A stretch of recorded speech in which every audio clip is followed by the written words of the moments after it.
Have you ever really stopped to think that your bank statement might just be the most honest biography ever written about you? Today, we're diving into this fascinating idea from the book Money Mirrors. The idea that our spending is actually a secret language, one that reveals our deepest values, our hidden fears, and, the very core of who we are. This quote really sets the stage, doesn't it? It's not about how much money you make. Not really. It's about where that money goes that tells the true story. Every single purchase, from your morning coffee to your biggest bill, is like a vote for the person you are and the life you're actively building, second by second. So the big idea here is all about a major shift in perspective. It's about training ourselves to stop seeing money as just, math, and start seeing it for what it truly is, a mirror that reflects your inner world right back at you. And this really gets to the heart of it. We're all taught to see money through this very traditional lens of logic, rules, and restriction, right? Budgets and spreadsheets. But the whole money mirror approach flips that completely on its head. It focuses instead on the psychology, the values, and the behaviors that our spending shows. It's a huge shift from restriction to reflection. This example just highlights it perfectly. See, money itself has zero personality. It's a totally neutral tool.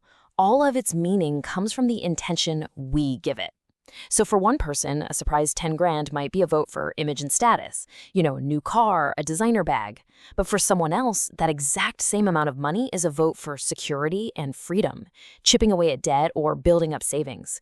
It's the same tool, but it tells a completely different story about what's going on inside. Okay, so if money is a mirror, what exactly is it showing us? Let's get into decoding that reflection. This brings us to a really cool concept called your financial fingerprint. And just like a real fingerprint, it's completely unique to you. It's that consistent pattern of where your money flows month after month. And believe me, it tells a far more accurate story about your real priorities than what you might say they are. So take a look. What does your fingerprint show? Because it reveals what you truly value deep down, not just what you say you value. You might tell everyone you prioritize personal growth, but if your bank statement shows zero spending on books or courses, the mirror is reflecting a different truth, isn't it?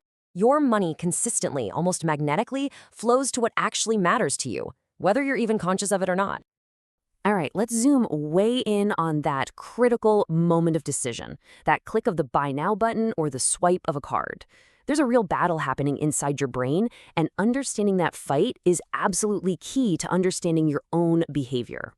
Psychologists call this dual system theory. Think of it like this. System 2 is your logical, long-term budgeting brain. It's slow and deliberate. But System 1, that's your impulse monster. It's fast, it's emotional, and it wants that reward right now. Every ad you see, every flash sale that pops up, it's all designed to talk directly to that impulse monster and just completely bypass your logic. So what's feeding that impulse monster? It's pure emotion. We don't just buy things, we buy feelings. We buy a quick hit of stimulation when we're bored. We buy a fleeting sense of control when we're stressed out. Or maybe we buy something because we feel we deserve it. And come on, we've all been there.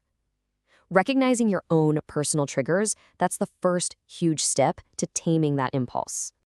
And this is what happens when that impulse takes over again and again. It's called the guilt loop. You feel some kind of negative emotion, so you make a purchase for that quick dopamine rush. But that relief, it's super temporary. It's almost immediately replaced by guilt or regret, which just feeds the cycle and starts it all over again. It's so hard to break because it's an easy way to avoid actually dealing with that initial bad feeling. But here's where it gets even deeper. The reflection in the mirror isn't just about what you buy. It also shows you what's hidden in the shadows, the things you avoid spending on, and the purchases that are driven purely by ego. Now, this is a really powerful idea. Choosing not to invest in your health, or your education, or even your relationships, that is also a financial decision. It's an act of avoidance, and it speaks volumes about some of our deepest fears. And we're really good at disguising these fears, aren't we? We call it being frugal or just waiting for the right time. But if you dig underneath, it's often a fear of failure, a fear of admitting we might need help, or even this deep-seated feeling that maybe we aren't worthy of the investment. And then, on the complete other side of avoidance, you've got ego spending. This is when you buy that luxury car or designer bag, not really for the quality, but for the perception. It's basically an attempt to purchase the status or the validation that you feel you're lacking on the inside. Okay, so Awareness is obviously the first massive step. But how do you actually use this mirror to change your life? Let's get into the practical stuff, the steps to becoming the intentional author of your own financial story. The first step is what the book calls a personal audit. And listen, this is not about complicated spreadsheets. It's about emotional intelligence. Pull your last couple of bank statements and, this is key, without any judgment, categorize your spending by the feeling behind it.